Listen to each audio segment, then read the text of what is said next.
তনকি ছিল খুবই কৌতূহলী। সমুদ্রের গভীর তাকে সবসময় ডাকত নতুন কিছু আবিষ্কারের জন্য। সে প্রতিদিন নতুন কিছু জানার নেশায় ঘুরে বেড়াত।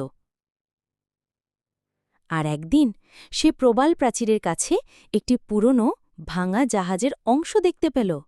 জাহাজের কাঠগুলো শ্যাওলায় ঢেকেছিল, আর তার ফাঁকে ফাঁকে ছোট ছোট মাছ আর কাঁকড়ারা যেন লুকোচুরি খেলছিল। তনকি ছিল খুবই কৌতূহলী।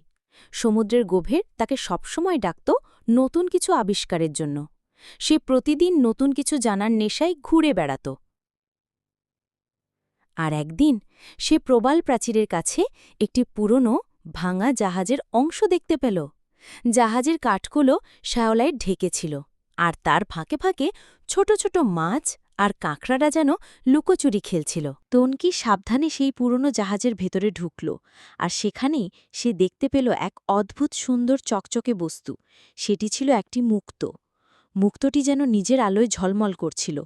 তনকি এমন সুন্দর কিছু তার জীবনে আগে কখনো দেখেনি।